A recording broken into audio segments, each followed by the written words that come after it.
Hey, welcome everybody to the No Value Podcast. Today, we've got a very special guest in the house. Sheena Ruggirello is joining us. She is a Rhode Island, Connecticut agent. Mass. Look at that. And she's going to be joining us to provide some insight. We've got some interesting topics today. And first and foremost, we're going to be talking about the statewide MLS in Rhode Island came out this week and said that they are no longer requiring agents to have a board membership in Rhode Island in order to access the MLS. This is absolute breaking news. They're following some other MLSs across the country that have said the same thing. So today we discuss and get some unfiltered thoughts on what that means for the future of the boards and the MLS. So Sheena, drop some knowledge on us before we even go into anything else. Give me your unfiltered thoughts on what that means for the MLS and the boards. So I'm just like wondering whose rules then are we following? Are we following like statewide rules then? And then like whose forms are we doing? Right. So like I go to that is like whose forms do we take? Are we taking statewide forms? Are we taking do we pick any form that we want to use for any board? So I know for Connecticut, we have multiple boards all around the state. Massachusetts has multiple different boards. So you kind of pick, right? Like whatever board, you can have statewide forms. So that's kind of that's so broad. Great question. So let's actually clarify that too. So in Rhode Island to this point, there is really one universally accepted set of forms, which makes it tremendously easier than any other state. With that being said, well, because it is the smallest state, obviously, so it kind of makes it a little bit easier. Now, with that being said, those forms are traditionally accessible through the Rhode Island Association of Realtors, a boarded entity. So you have to have entry into National Association of Realtors in order to be in RIAR to this point. So if RIAR separates the marriage between RIAR and the MLS, then your point is extremely well taken. Whose forms are we adopting? Because I'm pretty sure RIAR is going to close the doors and say, well, if you're not a member, we're not going to give you the forms. So now non-members will have to figure out what forms to use, which will be really, really interesting. And then like anybody, so like I would think that agencies are going to start just creating their own forms, like Remaxes and Coldwell Bankers, and then are you protecting your clients at that point? Like who's coming up with these forms, right? So like boards are protecting people. They're written by attorneys. They're well-versed. And then now they're just going to be randomly put together by different agencies potentially. I've seen a lot of in the past anyways, certain brokerages have their own like offer forms, their standard offer forms. So I think that will probably become the norm at some point, and then it might transition to kind of how Massachusetts operates, which 95% of the time I see attorneys preparing the purchase and sales contracts versus in Rhode Island we have the standard form. I'm not sure what Connecticut's like. I don't do Connecticut, but I think we're going to see like a standard contract to purchase by brokerage, which is going to be pretty, transient between everybody. And then purchase and sales contracts, I think, will probably become attorney-based more so than anything else, if that becomes the norm.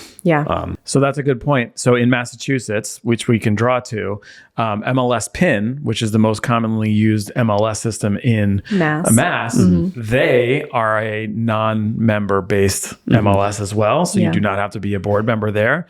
And that is probably a reason, as you just pointed out, that most attorneys draft a lot of the forms and purchase and sales agreements. So that's probably how Rhode Island potentially is going to start. Could go that way. So is this good news then for attorneys? I think it's good news for attorneys, and I personally think it's overall good news for buyers and sellers. The standard form has protections in it for both sides of the parties.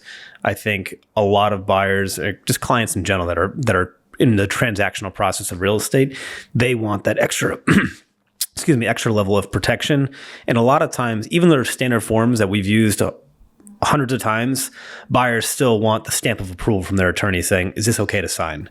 So I think it's going to become normal course for everyone to have their attorney prepare their purchase and sales contract.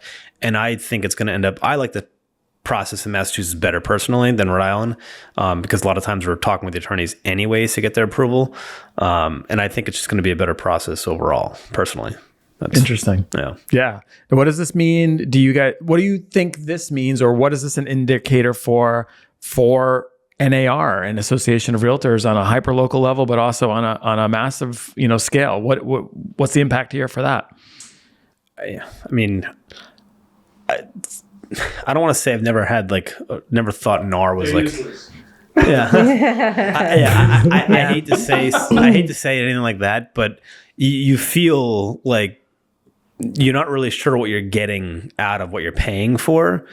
They don't really seem to have our backs necessarily, and you just feel like you're paying as a rite of passage to be in business, which I just don't think is correct thing to do. I think it's an archaic idea. Yeah. Yeah. I think it's out of touch now for like what we are doing with just the way that the evolution of real estate is going. I just think that it's no longer needed. Yeah. I mean, a lot of the things that are, kind of ethics based, which I get to a degree, but I mean, the reality of whatever you do in life these days is ethics based. I mean, you don't want to discriminate against anybody, regardless of what you do, whether you have the code of ethics there or not. You're not supposed to do that. So, is not having the code of ethics going to prevent those things? I don't think anything's going to change necessarily, because there's still, other things that everyone has to abide by. You can't just do that kind of stuff. So, and there's going to be agents who aren't doing the right thing, regardless of if there's a code of ethics or somebody watching them or not watching we can them. Name a few people. I know, right? Exactly. There's still people not doing the right thing and/or doing the right thing, whether there's a board or somebody saying you have to take this class or not take this class. Right. Yeah. Class is a whole different topic, but a lot of those classes are, not very useful. Yeah. It goes to like education in general. You have to go sit through a lot of stuff that you don't really find value for, but you have to like do it to get the stamp of approval, which I don't agree with personally. So yeah, interesting. And, the other part of it too is let's talk about the lobbying power that NAR has, right? Because traditionally that has been one of the things that's kind of sold to us as real estate agents and participants in that group, which is, hey, we've got extreme lobbying power, right? Look at all the things we lobby for, et cetera, et cetera. Now, obviously, if NAR continues to be weakened, we lose our lobbying power. Mm-hmm. Do you guys think that that's necessarily important enough to keep the member-based organization, or do you think that that's really not something that's as important anymore?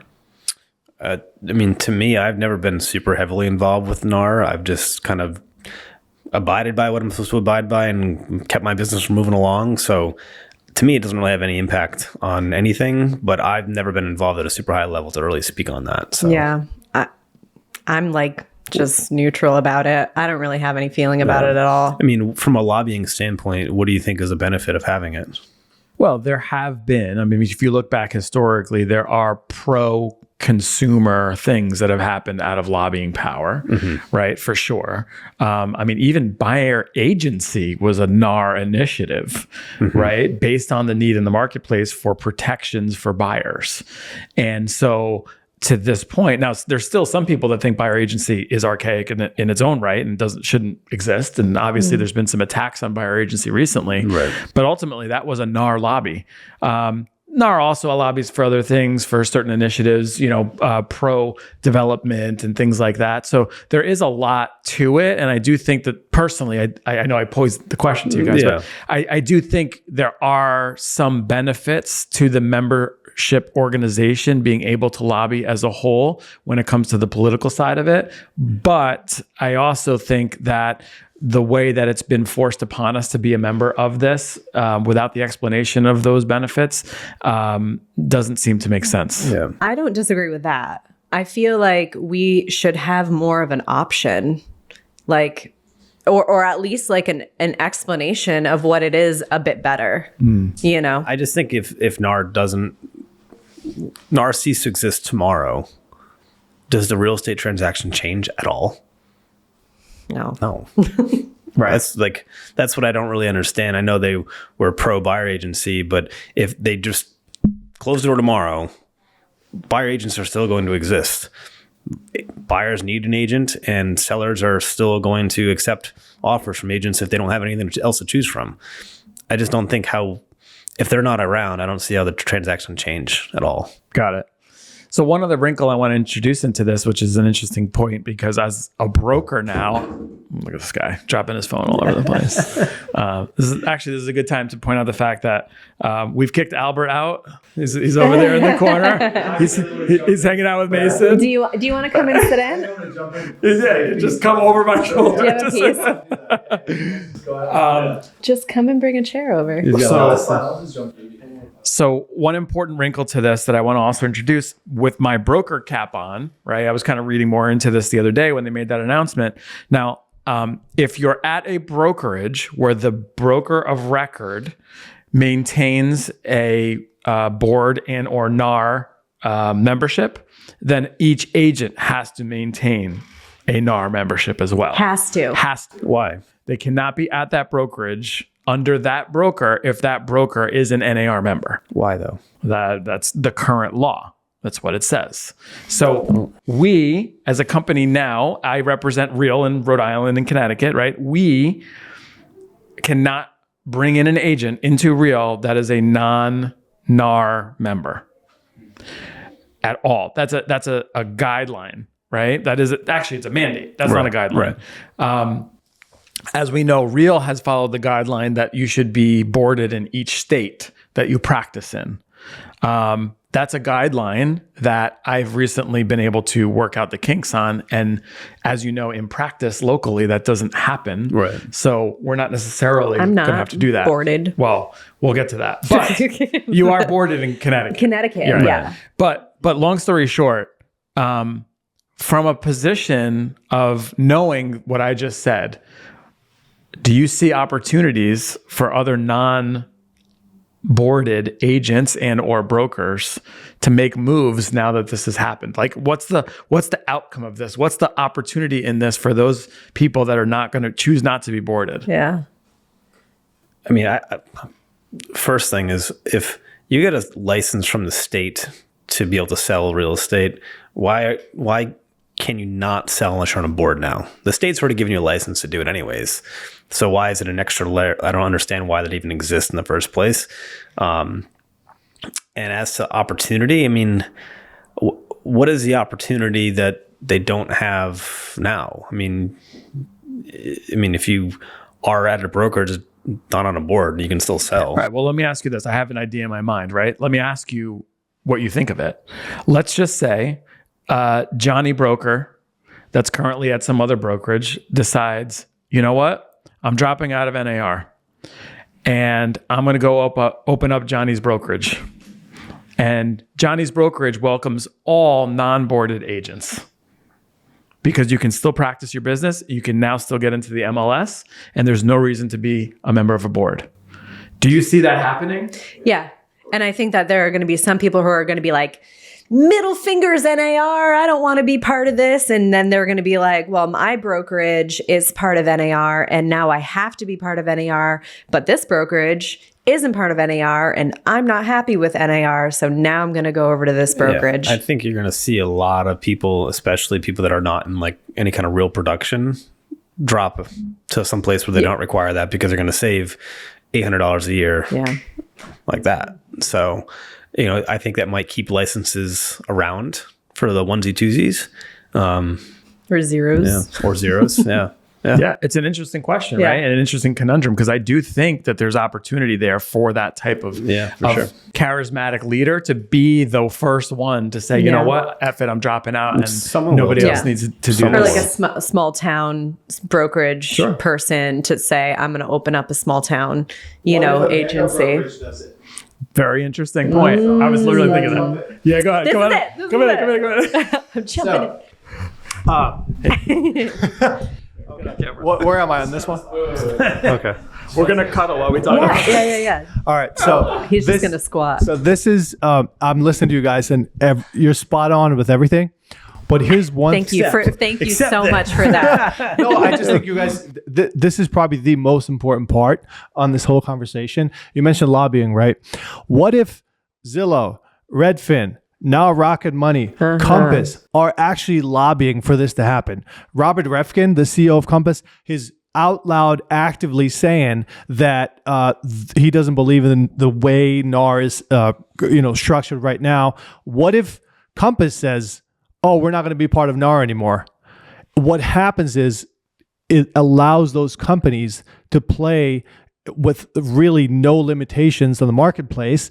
And then we have to compete still being part of NAR. If you think about Zillow, right? The way Zillow grew and took advantage of it was that they were not part of NAR. Okay. And then they grew the company. They basically broke every rule because they were not in that ecosystem. And then they came to the level where they needed to be. And then they joined NAR. What if now they leave NAR? Agents are hurting, and now they go to a next level. I don't know what that looks like yet, but that's a much more highly likely scenario than like the small Johnny broker scenario. I would say Compass could say, we're announcing right now, we're out. Yeah. We're not going to be a NAR anymore, and we can do whatever we want. Well, I actually had a client say to me, hey, my knees are killing me. just grab a seat. I had somebody say to me, oh, hey, have you ever worked with a Rocket mortgage agent? And I said, I've never, no, what are you talking about? And they're like, oh, well, they know that we're going to be selling our house. So they asked us to work with their agent, and then they would give us a discount on our closing costs. And I said, well, that sounds kind of new to me. I didn't know that Rocket Mortgage had agents. I guess that they could have like referral agents, and maybe that's what they mean. But the way that she was saying it to me is that like they had agents, or they were doing like Rocket Mortgage agents, That's why they literally bought Redfin. That's what I'm saying. Right. So they have Redfin agents, 100%. Most likely. Yeah. So that's the way that they were saying it. Use one of our agents. We're going to have you sell your mortgage because we're holding a Rocket Mortgage. Sell your mortgage with us. We're not going to charge you closing costs or whatever the case. You use our agent with Redfin and get a rebate. And get a 100%. And I was like, don't do that. I don't know if you guys know, but Rocket Mortgage across the country is actually one of the biggest lead generators there is. They send out more leads than most other big companies. And now they can control where it goes, right? They're going to keep it all internal. Yeah. So it was actually a brilliant purchase by Rocket. Absolutely brilliant purchase in my mind. And they stole it. And we'll go into actually that in a moment. I have some information on Redfin and kind of the rise and fall of it. That's really interesting, but they did steal it. But yeah, that's the new way. But getting back to what Albert said, this is the part of this whole process where you say, is this really a good thing for existing agents, or is this not really a good thing for existing agents? Because Rob Refkin's going to raise his hand and say, hell yeah, one more down, right? He probably has a huge checklist on his wall. Only 27 more MLSs to go before I eliminate the requirement and I can be in every MLS without having to have NAR. And the first thing they do is drop out of NAR and say, all right, Compass doesn't have NAR anymore. Here we go. Because that is going to happen 1,000%. And he's just waiting for each MLS, or at least the most important ones, to check off and say, okay, we don't have that NAR requirement anymore. So what do you think the big benefit of, let's say that does happen, and Compass says, okay, we're not part of NAR anymore. What are they going to be able to do that they can't do now besides bring in more agents? Keep everything in-house. Everything stays in-house at that point. Clear cooperation is nonsense, right? They actually have the most brilliant in-house marketing of their own clients, their own sellers and buyers, and they match them up. They have an internal system designed for that. Yeah. And that's only going to get stronger with the lack of the kind of oversight of clear cooperation. And that's the only thing holding them back from continuing that monstrous consumption of the market. I just think that's like almost doing a disservice to their clients because they're only exposing it to a small percentage of people. There's a great point, and actually something we should definitely discuss right now. Not only from Compass's standpoint, but right now in this marketplace, right? If you are going out to meet with a potential seller right now, Would either one of you say, hey, you know what? Let's try and arrange a private sale? Or would you say you're nuts right now for doing a private sale? Put it on the market. We're in a ridiculous seller's market, and you're likely to get bid up higher than you could even imagine by taking a private sale. Which one are you guys recommending right now? Of course. Go on the market. Yeah. Right? So there is that point.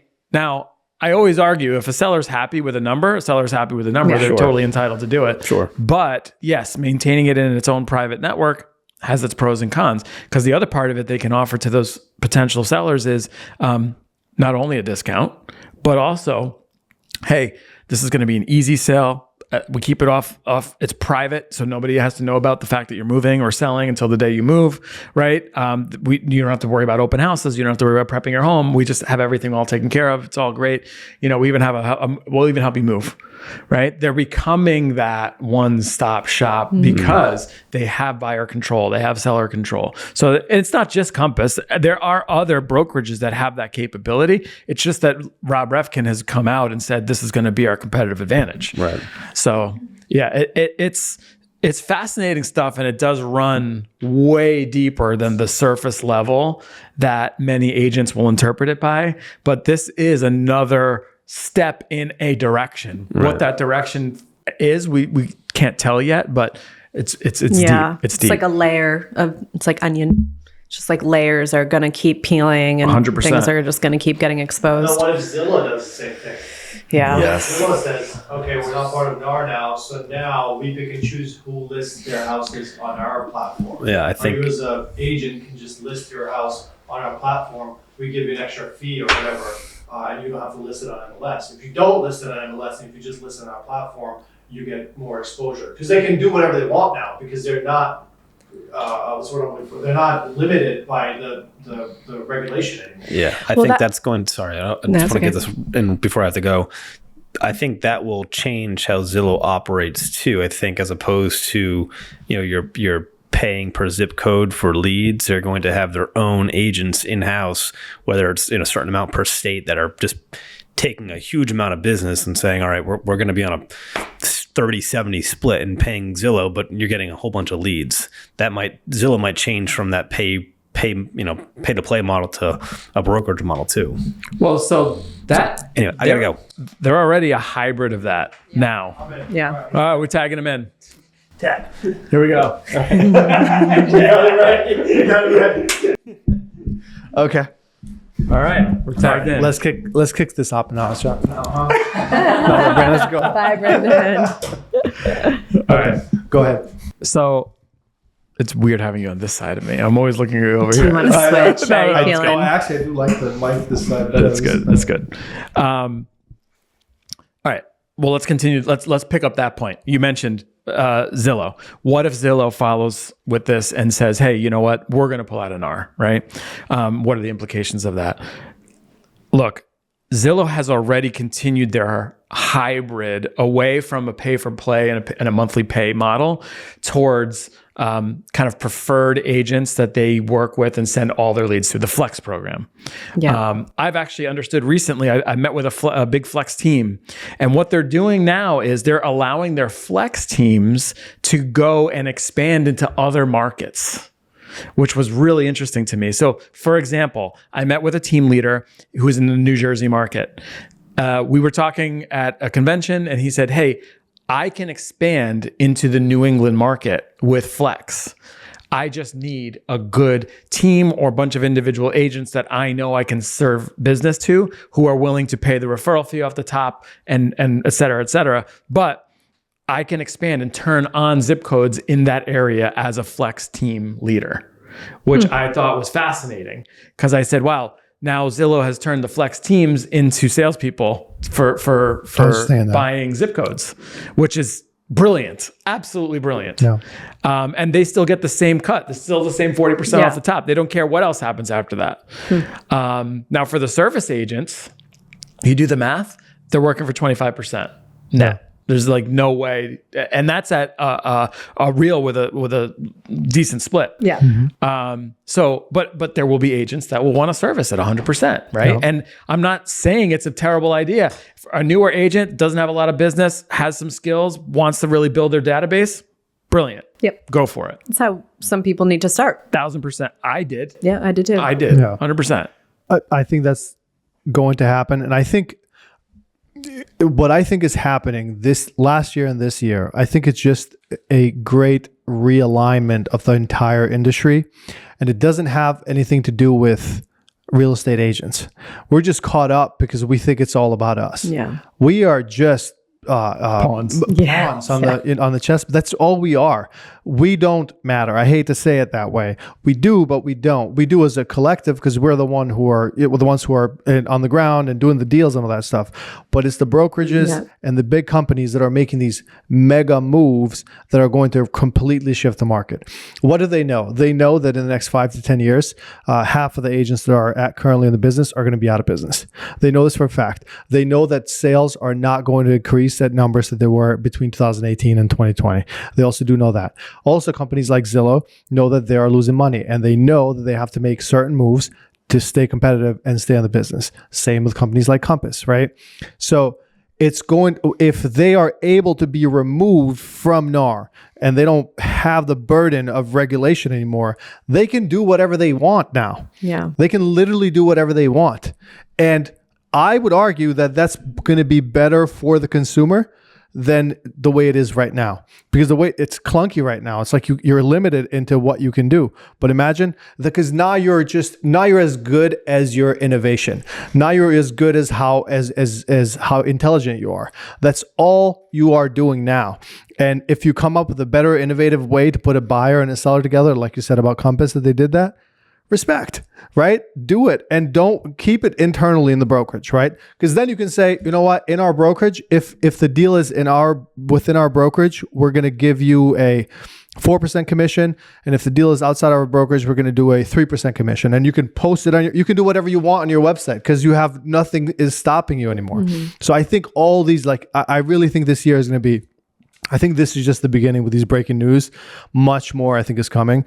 I don't know. I was even thinking about Sharon stepping down and all this stuff. I'm like, I wonder if he's getting involved somewhere in the boards, like at a much even, not just a real board, but just like in a much bigger role to kind of guide this whole thing, because this is happening with or without us. With or without us. I think it's going to be, I'm sorry, I'm done with my rant. I think this is going to this is what happens. 10%. I know, I really do. Well, he was over here on the sidelines for a minute. He's got so much up here. He's like, ah! I think it's going to be 10% of agents that make $200,000 a year or more. And those are the true professionals. And they're already out there. And then the other half of that are going to be gone. And then the rest are going to work for Zillow. They're going to work for all these brokerages, and they're going to make $25 an hour. And I think that's the future of industry. Wow. Interesting. I love that. All right. Well, we got it on camera. So I don't see how else this works. Yeah. Well, the massive moves that you're alluding to, and we've talked about them on the previous podcasts. I mean, massive moves, purchases, mergers, acquisitions, all the things, right? And that's only going to continue. I'm with that. Tamir literally said it 2 weeks ago before all this started toppling. Well, KW was the first one. But yes, I think there's going to be a continuation of massive industry level moves happening all over the place. And again, this whole MLS thing is just one more move in that direction of more massive disruption.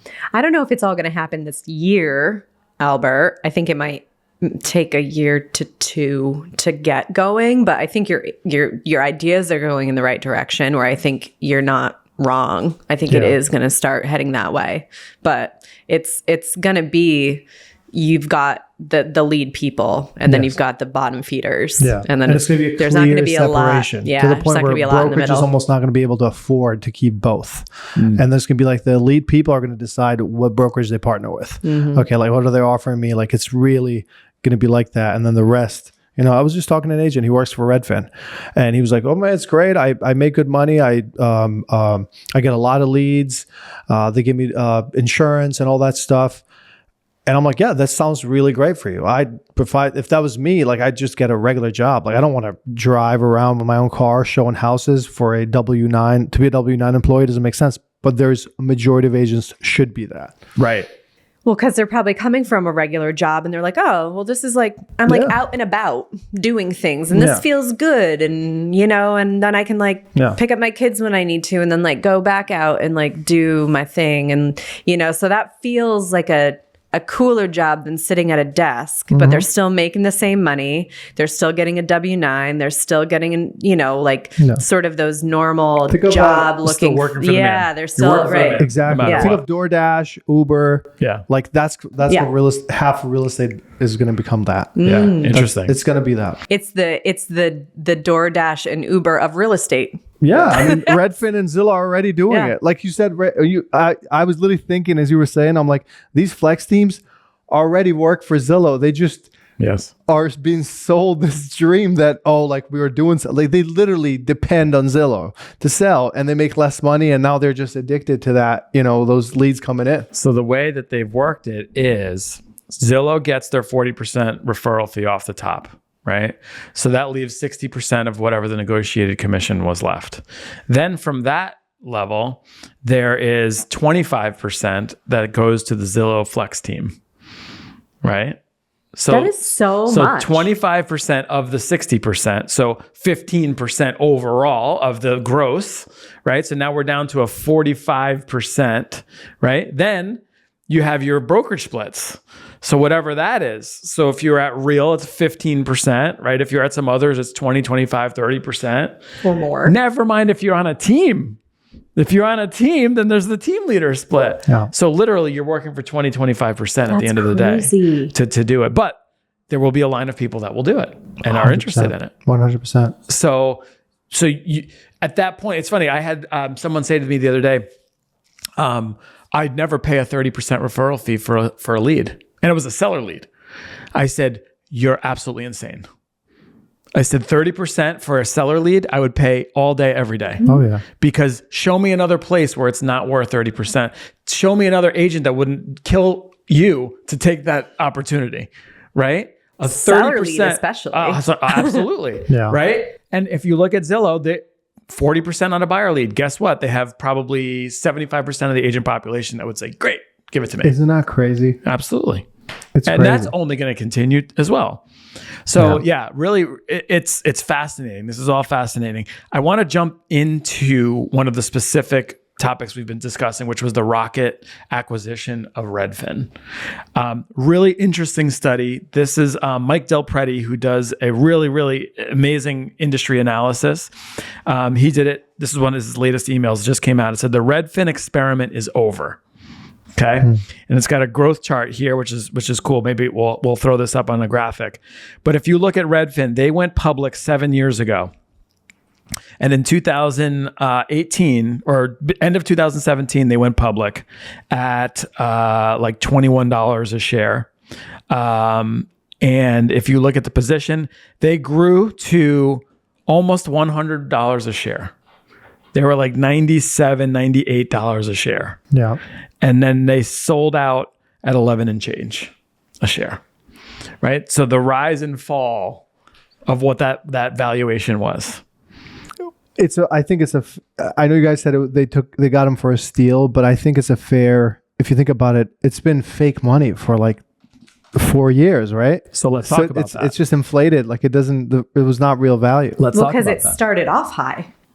But let's talk about why. This is great. Okay. So, why this matters, right? Mike actually argues Redfin is one of the first current level disruptors in the marketplace, right? They took the concept of buyer agency specifically and said, let's just disrupt what the norm is. The norm is right now, everyone works for this 2.5%, 3%, whatever it is. Let's give the buyer back part of that commission as a rebate to try and get more buyers in the door. That was their big thing.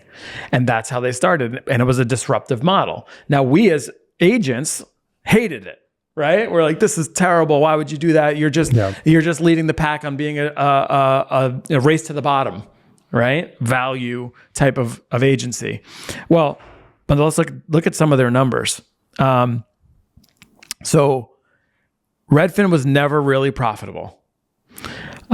Operating cash flow which is what he was using to measure this, which is how much cash the business generates, says that since its initial public offering, Redfin had 2 profitable years and 5 unprofitable years. Yikes. For a combined $368 million net loss in 7 years, which does not include the non-cash expenses like stock-based compensation and things like that, which they would offer employees. So it was actually a more significant loss. They innovated in many ways, but they never, at the end of the day, never made money. They were consistently unprofitable, has a high debt load, $815 million worth of debt, with steadily dwindling cash reserves of just $125 million at the end of 2024. So they had nearly 8 times as much debt as they had cash in the bank. Much of that debt was used to pair expensive acquisitions that didn't work out. They acquired RentPath for $608 million in 2021 and Bay Equity Home Loans for $138 million in 2022. Neither partnership really worked out. Redfin recently announced that a deal effectively outsourced all its rental business to Zillow for $100 million. So they made that acquisition for $600 million and then blew it up and sold out that part of the business to Zillow for $100 million. Not a great deal. And in contrast, Zillow's growing, by the way, they sold it to Zillow, and then Zillow's growing mortgage business has crushed Redfin's mortgage business. As well. So fascinating stuff. So now it says having real estate disruptors have a tendency to go native and over time end up looking more and more like the companies they were originally trying to disrupt. It happened with iBuyers and now the defunct REX, which I don't even know what that is. And with Redfin as a company slowly pivoted closer and closer to a traditional brokerage over time because they were trying to make something work. Bottom line, back in 2023, Mike stated that it appears that Redfin is overstretched with limited resources and up against well-funded competitors, which they totally were. And in the end, they ended up selling out to Rocket. So when you read through this, like I said, we were trying to say like, oh, they got a steal. It was a great deal for Rocket, and it really was. And they got a good price. But to your point, when you dive into the numbers, Redfin was doomed either way. They needed to get out. They need to get out. It was a matter of time for them. And I think if Rocket would have waited longer, they probably would have bought them even for cheaper, under the billion number. But there was probably a competitor in there, so they probably had to pull the trigger. But the difference, if you think about Redfin versus Zillow, right? The main difference is Zillow does not have feet to the ground that they have to pay for. So they have flex agents and they're not obligated. Redfin thought that they were just going to have realtors and then cut out the commission. What they underestimated drastically is the community of real estate agents, right? The community of realtors, and that the fact that we are literally undisruptible. It's pretty insane if you think about the attack that's been in our industry for the last 10 years, and you still cannot disrupt us, because I know 20 people that trust me and they're going to work with me. Zillow can do whatever they want. I just had a client right now. He's like, hey, can you do some research on this listing? He sent it to me from Zillow, right? Zillow is paying to show him the house. He sent me the link from Zillow. Now I'm going to look at it. I'm going to help him buy the house, and I'm going to get paid probably $20,000 on the deal. Zillow paid for his eyes to see that. Yes. Do you understand? Yeah. So they're never going to be able to do that. It's just they're going to get that small share of the market, and then if they have their business model set up correctly, they're going to be profitable. They just underestimated the fact that they thought that they were truly going to disrupt the industry and kick realtors out. That's what all these companies thought they're going to do. And the play of Rocket to obtain Redfin is just like you said. I think Rocket is looking at it and saying, we're not going to disrupt the realtor, right? We just need our own realtor partners now. Yes. We're going to bring our own realtor partners in-house and cut the margin and take our share of it, but we're not going to disrupt that industry. I think that Rocket probably made that decision exactly the same way. Yeah. So it's fascinating, like all this brokerage movement. They get it. Like they get it. Yes. You know, certain companies, it's really easy. Like it's clear to see now. Look at Real. Like look at our company, right? The reason why we're crushing it is because we exist in a hub, right? Online. All the resources are online, and then we just do our own thing. And how do you compete with that if you have to, get offices? Like you cannot compete with that. They're just supporting their agents. Yeah. And that's so I just think that's why I think like the next 2 years are just going to be nuts. And I think we are probably like in the top 20 of issues, we are 21. Like it's not about us. It's about these big dogs figuring this out. And then once it all settles, we'll be still there. Like they know they have accepted that they can't get rid of us. They just have to figure out how to survive, how to position themselves best to do what they have to do. Well, I think the hard part is that we're, like you said, we're the boots on the ground, and we're just going to have to ride this wave. Like they're all figuring it out, and we're going to have to now navigate what they figure out. And that's going to be the hard part, is that all these huge names and huge companies are going to dictate how our business is going to be run. Mm-hmm. And that's what's going to happen. And the ones that adapt and the ones that continue to innovate and the ones that continue to maintain their own relationships and market themselves well will win. Yeah. Right. So that's back to that separation. Like those that are paying attention to their businesses will win. Those that are not paying attention to their business and just trying to get willy-nilly, they're going to lose. It's just it's inevitable that it's going to change. We've already made that clear. It's just a matter of, like I said, like riding the wave and just like watching all the changes and movement. Mm-hmm. And those big companies are going to be making the changes. We just have to adapt to that. And the way that they're like making those changes and paying attention, and, our amazing brokers, like letting us know what's going on. Yeah. So let me ask you this. From a brokerage standpoint, all right, I'm going to give you a couple of positions and you tell me what you would do in that position if you were that leader. Okay. It's fun. Not those positions, Sheena. This is like one of the best podcasts we've ever done. Okay. That's the next one. We'll talk about that in the next one. Well, hello. Okay. If you are right now, the president of Remax, okay, what are you thinking and what are you planning? Retirement. Mic drop. Done. Podcast over. Oh my god. Well, I mean, they made a great move. They turned their balloon logo into a Pepsi logo this year, so that was good. So smart. Really smart. Yeah. I was kidding. I guess I walked right into that one. I don't know why you think Remax, but I hate, because we know so many people of Remax, and I don't want to sound like that, but I'm going to just be honest. I think they're riding the wave of their brand recognition. And they probably have, who knows, they may have another 10 years because they do have a really trusted brand. People love that. People think real estate Remax, especially boomers. It's a trusted brand.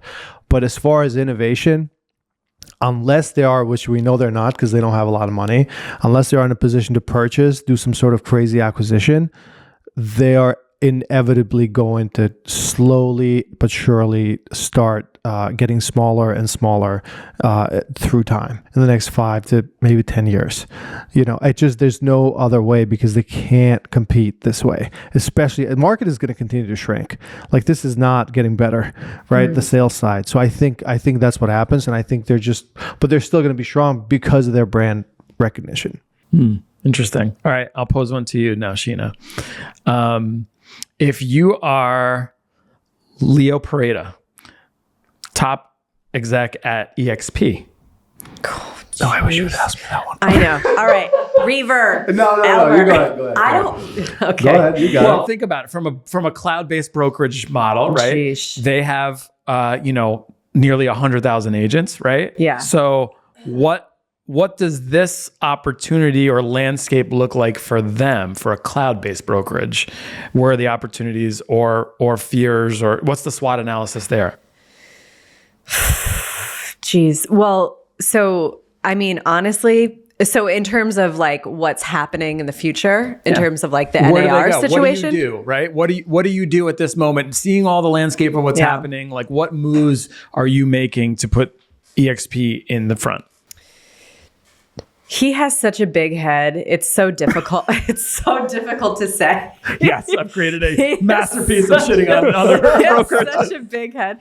It's just because like I don't like he's just going to keep doing like the things that he's doing. Like I don't know if he's going to prepare much in terms of like strategically. I think he's going to be probably doing like, oh, we're I'm sorry, I'm being so bad. We have great editing I here. know. So don't sorry. worry. I know. I'm like trying to reel it in. So I think that if I were him, I would probably, I mean, he's going to watch us most likely. And he's going to probably follow our suit / make fun of us. And then, this is a difficult one, but yeah, I mean, he'll continue to go cloud and he'll continue to harp on the fact that he's EXP and he'll, I don't know. Well, I think you touched on one thing that's important right there. The continue to go cloud. Yeah. And that's the piece that I think Albert was saying, like Remax will have trouble doing is going cloud. Yeah. Going cloud, meaning operating with extremely small margins, operating with way less overhead than a lot of the traditional brokerages, and not necessarily relying on the sunset of their brand, but more so continuing to be an efficient business model that will attract agents because it will offer them great reward to have more efficiency in their business and in their compensation. I don't think he's going to do much different with what's going on. I mean, So, all right, you've been chomping. I know. Go ahead. I've been a fan of Leo Perea since I've been in the business, 2018. When I started, I remember watching a podcast of him talking. I was like, wow, this guy's brilliant. And since then, I've followed him. He started Remine, the company, and then he sold it privately for an undisclosed number to a bunch of MLSs that partnered to buy the company, but it was sold for tens of millions of dollars. So he's a brilliant guy. I think EXP is positioned perfectly to take advantage of all of this, just how real is. To be honest, EXP may be even, I don't know their cash positions, but they may be positioned even better than real because they have more agents.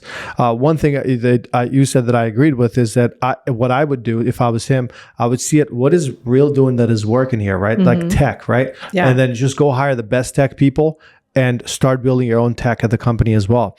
If real goes to 50,000 agents, or 70,000 agents, EXP is probably going to go to 150 or 180,000 agents, right? So the success of Real is proof that the concept that EXP created works, right? And then there's LPT, which is like a smaller company right now, but even them. So I think there's more room for just our model, right? the cloud-based agency. The cloud-based agency. And I think even though right now, for some reason, we compete with them, and like especially I feel like from their side, like they just kind of like trash us. That's what I'm saying. It's like they trash us. Like I don't feel like.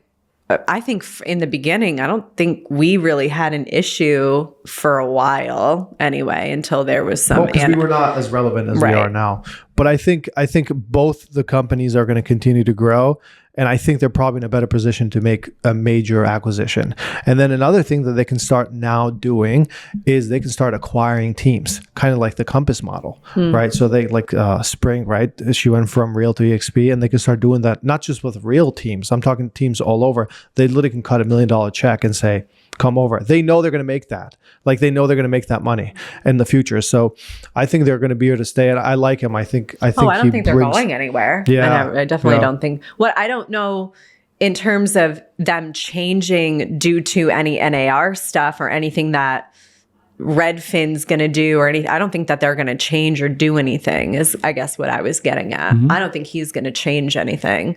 I think if anything, he's going to just keep doing what he's doing. Working. That's what I'm saying. I don't think he's going to change. What you mentioned the possibility of major acquisitions. What type of acquisition if you were in Leo's shoes, would you be looking at? Right? Or Tamir's shoes, or anybody in this cloud-based business, obviously not knowing their cash positions, but what types of major acquisitions would they be looking at now? Is it in the tech space? Is it a real estate company? Is it something else we're not thinking of? Is it mortgage? What acquisition do you see a real or an EXP looking to make? I think we only should be making agent type acquisitions. Like we should be buying agents, both companies. And when I say buying, maybe not with however, actively try to bring strong agents to the company, because we are the only ones who are positioned to do that at large scale with no expenses. That's the crazy thing. Like we can do that. We can literally go to a brokerage of 50 agents and say, oh, we can cut your expenses by 90% if you come over. And we could do that. Or you could go to a mega team at Keller Williams or Remax and say, oh, we can cut your expenses by 90% if you come over. And I think that literally should be the only focus, because we're the only companies that can do that. Yes. You know? It's funny. So on a micro scale, I used to run a large real estate team, right? We're crushing it today. And on a micro level, I learned this lesson really, really, really, like it slapped me in the face. But there's a point in which the acquisition cost of a new agent and the marginal increase in cost for you to take on another agent becomes diminished as you are scaling your systems and your processes and all your overhead costs, right? So for example, if I have one agent on my team and I have a $5,000 a month rent, and it costs me $100 a month for Gmail, and it costs me $100 a month for Follow Up Boss and whatever, right? And I have one agent, then my cost per agent is all that.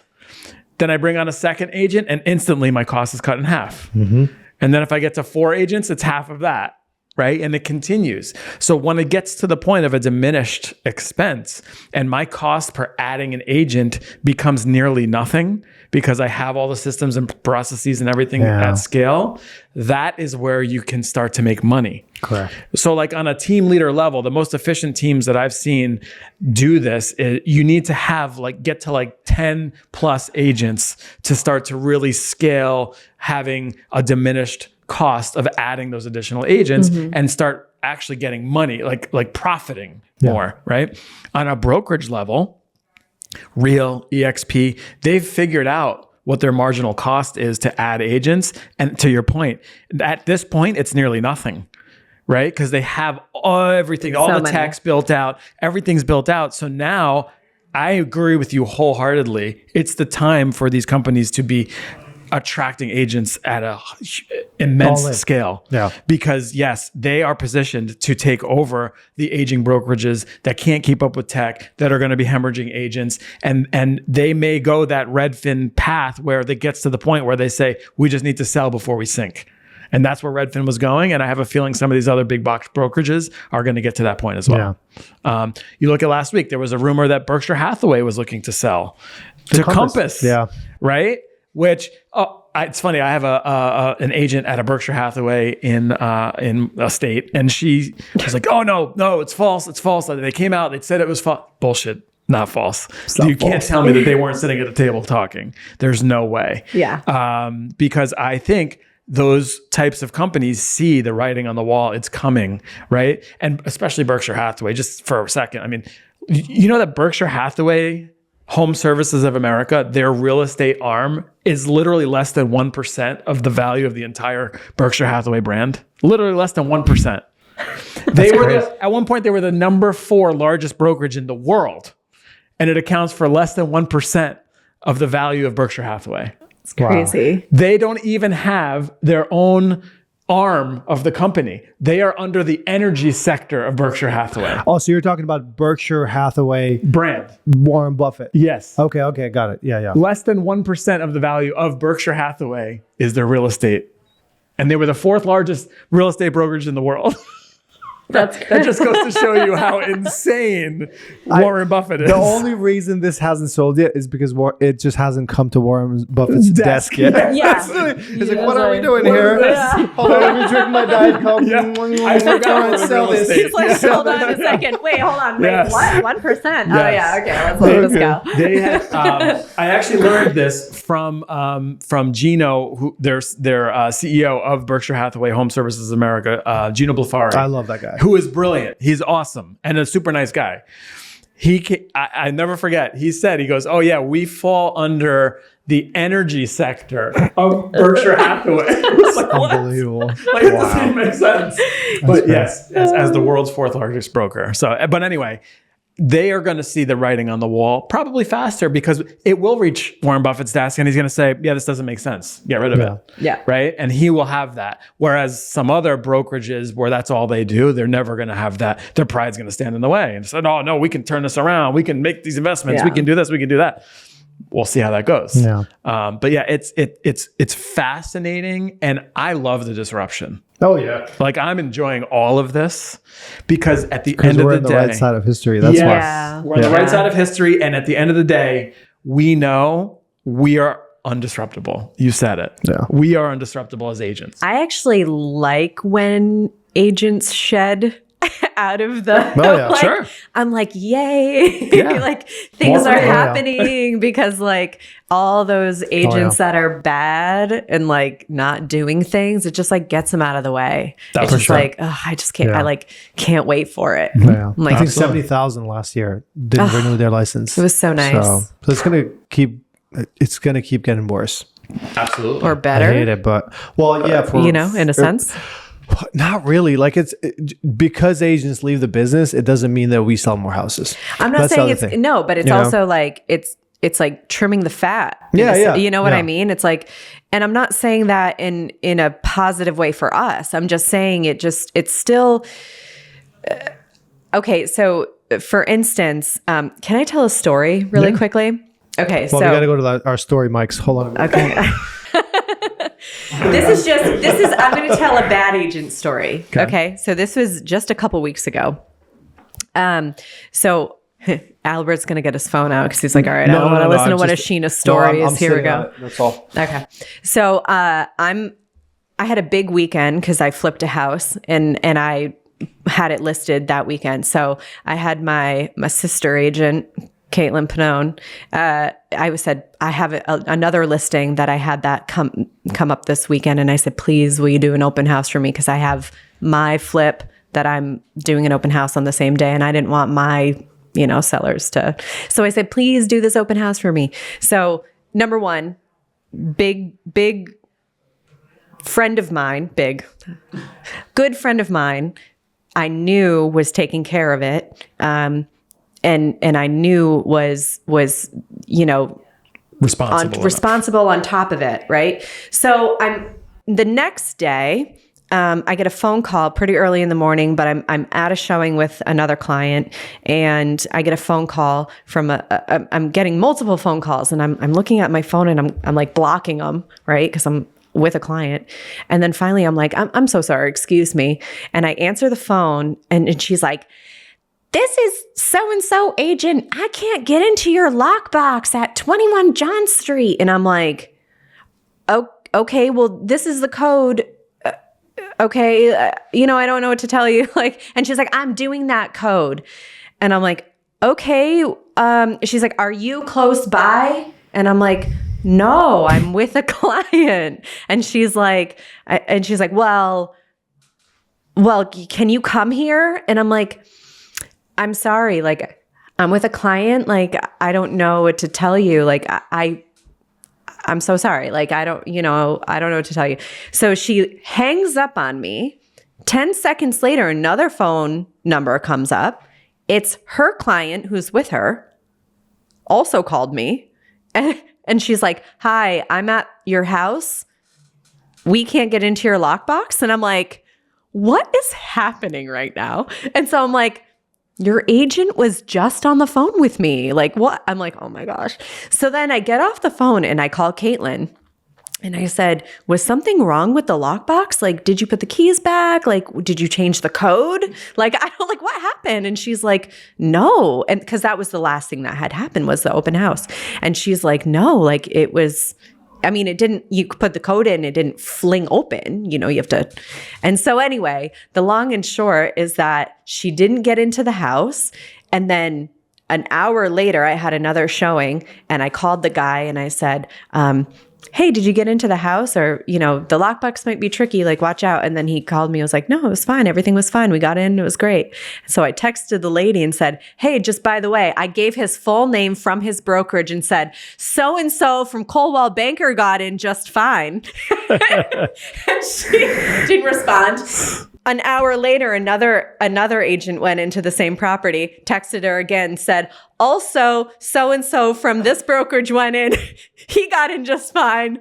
I just, you know, and I'm like, I don't understand. So what you're saying is in the future of brokerage, you need to be able to open a lockbox. Yeah, It's that's just- definitely It's all about trimming the fat of bad agents. Well, I'm just, yeah. And you're standing in front of your agent or your clients and you're making a bit of a fool of yourself, right? Yeah, and sure. it's just, you're opening a lockbox. That's all you're doing. 25% of the public actually thinks that's all we do is we're human lockboxes. So I guess if you I just can't pass that. I just can't even believe it. I'm like, and the fact that there were like, I had a ton of action on this house. Like a ton, and not a single one other person had an issue with this lockbox. Happens all the time. And I'm just like, Yeah. what is happening? It's just, and then I'm like, okay, well, Imagine what a I gotta nightmare let it that go. person would have been in an actual Oh negotiation. my gosh, no kidding. Exactly. I'm like, okay, I need to let that go. Yeah, You know, crazy. But even still, but what a disservice to her clients. Mm-hmm. You know what I mean? Like, that's what I think about too. Like, I don't care because, well, I mean, regardless, I don't care about what happened in that scenario. It's really too bad for her clients because they're working with her. They could have somebody that is a lot better. Why don't they? Well, that's the problem is they might not know any better. That's the hard part. That's all the part of it is that the consumer thinks, oh, I'm hiring a realtor. Like they think that we just commodity. open lock. Yeah. Because that's just how we're looked at in the That's industry. really, that's the what it hard is, part you know? is that Right. people just think that they hire somebody and that's just the way that it is.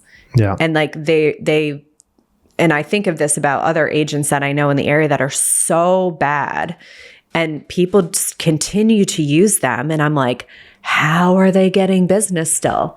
I just don't understand it. Yeah. Do you guys think, I know we're long, but this is a really, Mason's like, That's why I'm talking about trimming the but fat. this but is that's an what I interesting mean. component. And I do have this question for you guys. Do you think that skills-based agents right now are, is the public turning more to skills-based agents right now? Yes, no, or the same? I think no. I also think no yet.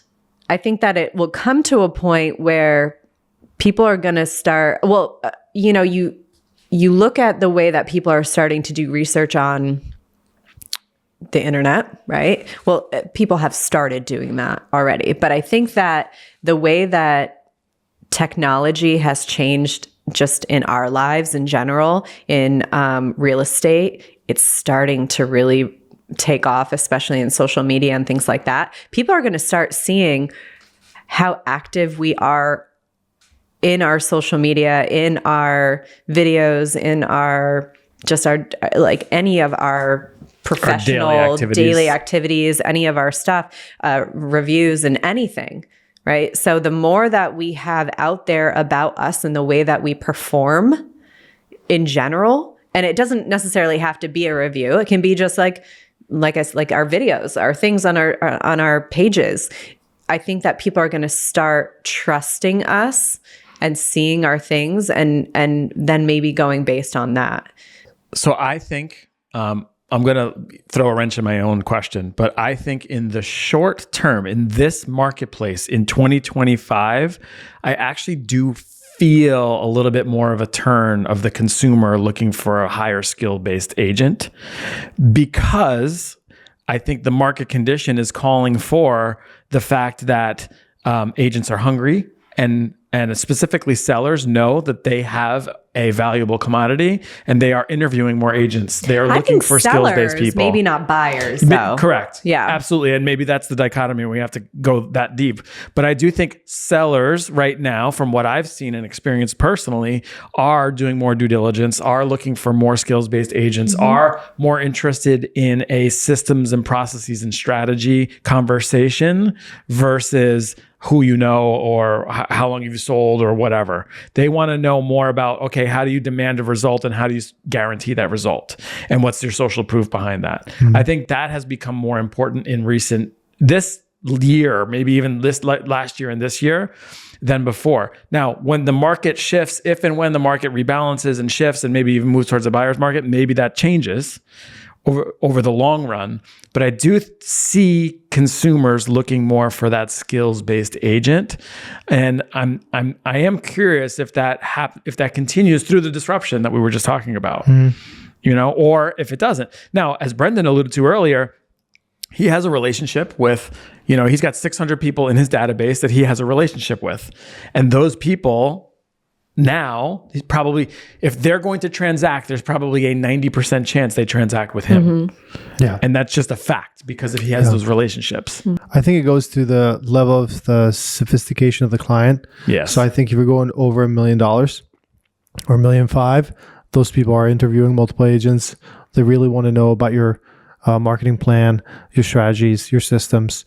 And I think where you go to between the 400,000 and 600,000, these people are just an agent happened in their lives, and then they're just kind of using them. I mean, I've had multiple cases last year and this year where I've seen the house listed and sold, and I reached out to them and be like, hey, I'm just curious, congratulations, but why didn't you guys use me? Oh, my niece got her license, and that happens so many times, and we know that happens. So I think maybe 5 to 10, I keep saying 10 years, that's too long, but 5 years where like half the agents are out, then it gets just more like, okay, whoa, like I met Justin and Albert and Sheena, and all these guys are really good. Like the level of service just completely increases. So yeah, but if you look at market share, like it's the same thing. Like the top people have, 1%, 1.5% market share, and the rest is just onesies and twosies, and that's who reads the market. That's who runs the market. Yeah, for sure. So, all right. Well, there you have it. We had a great discussion today, led by conversations around acquisitions and mergers and what that means for the future of the real estate industry. We had conversations around the boards and the disruption and MLSs not necessarily making it that you have to be a board member anymore. The future is uncertain in the real estate industry. There's opportunities, there's threats, there's everything. We'll see what happens, and this conversation is going to continue.